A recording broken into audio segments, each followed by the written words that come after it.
लहानपणापासून शहरात वाढलेलं मन गावात कसं काय रमलं, तर त्याचं एक उत्तर दिसतं की गावाला असलेला निसर्ग. तुम्हाला माझ्या पाठीमागे दिसत असेल की अथांग पसरलेला सह्याद्री. जेव्हा आम्ही आमच्या गोडाऊनचं सेटर उघडतो तेव्हा समोर हा सह्याद्री उभा असतो आणि तो सह्याद्री नेहमी आलिंगनाला तयार असतो. जितक्या प्रेमाने प्रियसीकडे बघता येतं तितक्याच प्रेमाने तासनतास मी सह्याद्रीकडे बघू शकतो. एका बाजूला सह्याद्री तर दुसऱ्या बाजूला कणेर धरण ते अथांग समुद्रासारखं वाटतं. जेव्हा दिवसभर काम करून थकल्यानंतर त्या धरणाच्या पाशी जायला वाटतं तेव्हा सगळा येणारा ताणतणाव कुठच्या कुठे निघून जातो. शेताच्या बाजूने जाताना जी पिकं आलेली दिसतात ती पिकं आपल्याशी बोलत असतात.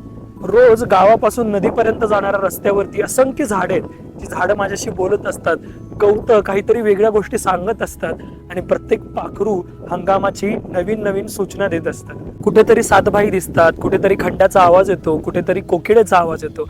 अशा असंख्य आवाजांमुळे मन शांत होतं आणि आत्ताही तुम्हाला माझ्या मागे असंख्य आवाज येत असतील. खरं तर मी नेहमी असं म्हणतो की जर गावाला 25,000 मिळत असतील तर ते शहरात मिळणाऱ्या 1,00,000च्या तुलनेतच आहेत.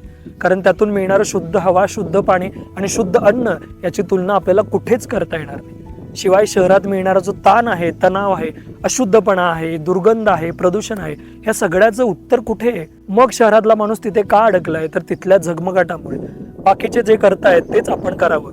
परंतु जेव्हापासून मी गावाला आलोय तेव्हापासून गावाला राहणं किती उत्तम आहे, किती छान आहे हे पदोपदी जाणवतं. आणि हा निर्णय किती भारी होता हे सकाळी उठल्यानंतर आणि संध्याकाळी झोपताना नेहमी आठवतं.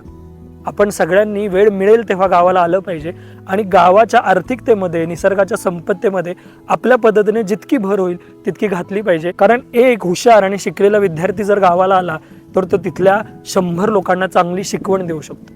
आपल्याला याबद्दल काय वाटतं? आपल्याकडे अशी गावं आहेत का? तर आम्हाला कमेंटमध्ये जरूर सांगा. धन्यवाद. आरोग्यम धनसंपदा.